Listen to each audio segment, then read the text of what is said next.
Menteri Investasi Rosan Perkasa Ruslani berharap valuasi harga saham di pasar modal Indonesia bisa terus meningkat secara murni atau bukan gorengan.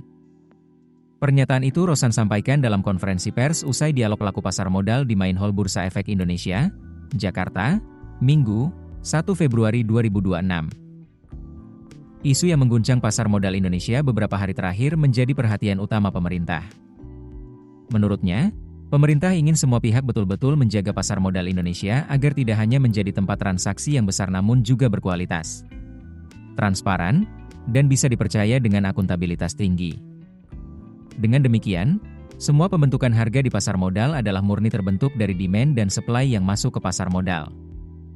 Menurut Rosan, berapapun valuasi harga saham selama nilai itu terbentuk dari pasar secara murni tidak akan pernah menjadi masalah.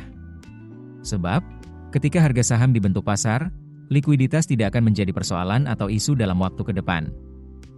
Investor dalam negeri maupun luar negeri bisa mengetahui harga saham yang naik dan turun secara murni dan dibentuk oleh pasar, sehingga bisa mengambil sikap untuk berinvestasi atau menarik kembali sahamnya. Untuk mewujudkan pasar modal yang baik sangat membutuhkan peran penting Otoritas Jasa Keuangan, BI, PT Kustodian Sentral Efek Indonesia, dan PT Clearing Penjaminan Efek Indonesia. Menurut Rosan, menjaga iklim bursa agar bisa terus tumbuh dari sisi kualitas merupakan kepentingan semua pihak. Ambruknya pasar saham selama pekan kemarin menjadi momentum yang sangat baik untuk meningkatkan kualitas, transparansi, dan akuntabilitas pasar saham Indonesia. Sebelumnya, pasar modal Indonesia terguncang setelah indeks harga saham gabungan rontok hingga diterapkan trading halt. MSCI atau Morgan Stanley Capital International, sebagai lembaga penyedia indeks global menerbitkan regulasi baru dan mengoreksi IHSG Indonesia. Selain itu, struktur kepemilikan saham di Indonesia dinilai kurang transparan hingga muncul dugaan praktik perdagangan terkoordinasi yang mengganggu pembentukan harga wajar.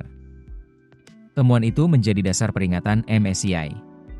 Indonesia lalu diberi waktu hingga Mei untuk membenahi persoalan tersebut. Peringatan MSCI tersebut membuat status Indonesia berisiko turun dengan skenario terburuk dari pasar negara berkembang menjadi pasar negara perbatasan. Hal ini membuat pasar panik dan IHSG anjlok hingga 16,7%. Di tengah gonjang-ganjing itu, Direktur Utama BI, Iman Rahman menyatakan mundur dari jabatannya dengan alasan bentuk tanggung jawab.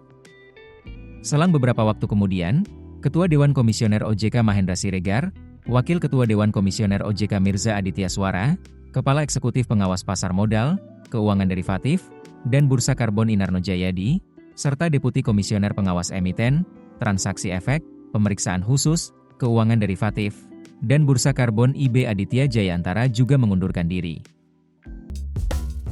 Keputusan bisnis terbaik datang dari data, bukan tebakan.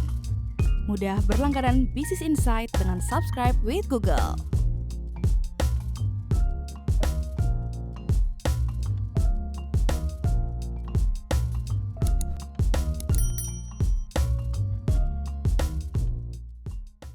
Download aplikasi Kontan sekarang di App Store atau Play Store.